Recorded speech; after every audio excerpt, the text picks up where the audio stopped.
Shoe Leather Faith. My name's Robert McMillan, and we're going to go through some rules for step families, or some guidances for step families. And I got this whole cloth from the Step Family Association. It's called 10 Steps for Steps.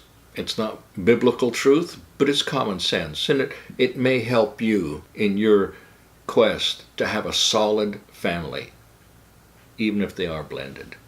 Step 1.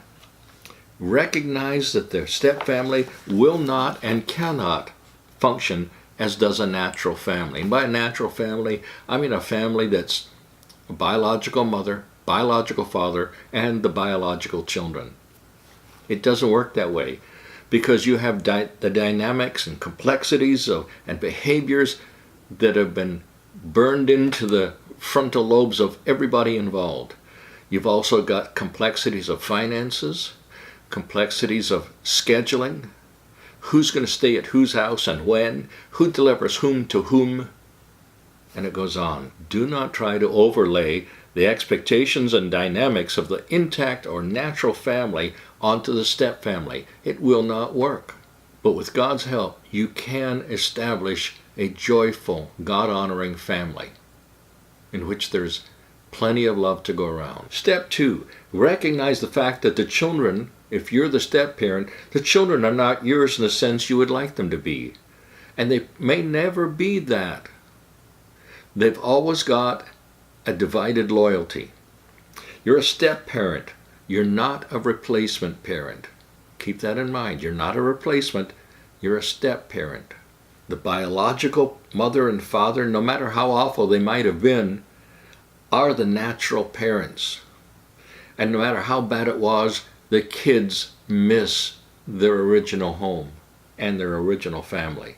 But that doesn't mean you can't play a significant role in the lives of those children. You can be as valuable and loved in time to the stepchild as the biological parents, but you cannot replace the biological parent. Step 3, super step parenting doesn't work. You're not going to be their best friend. Go slowly. Don't come on too strong. Ease up a bit. Your stepchild may look on you as the one person who prevented his mom and dad from getting back together. You may be producing the greatest grief or pain in that young child's heart of anybody on the planet. Step 4.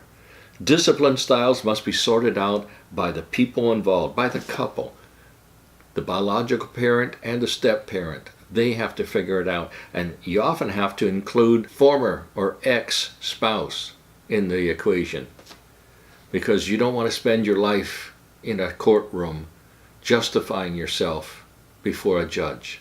Step 5, establish clear job descriptions when everybody has a task to accomplish in the house. We're talking about chores and responsibilities. Take out the trash, feed the cat or the dog. We need to be as detailed in that as we are in our business dealings. 6th step, know that unrealistic expectations beget rejections and resentments. If you put too much of a load on those children, you're going to lose them. You're going to drive them away. They're going to give up in sense of failure and frustration, and that will lead in adolescence to anger. Step 7, you need to realize as a step parent that there are no ex-parents, only ex-spouses. The step parent must begin to get information on how to best handle the prior spouse. That means not how to manipulate that person, but how to work with that person or adapt to that person's idiosyncrasies if there are any. Step 8. Be prepared for conflicting pools of sexual and biological energies within the step relationship. In the intact biological family, the couple comes together to have a child. The child is part of both parents, generally pulling the parents' energy together for the well-being of the child. In blended families, blood and sexual ties can polarize a family in opposite energies and directions. Step 9, the conflict of loyalties must be recognized right from the beginning.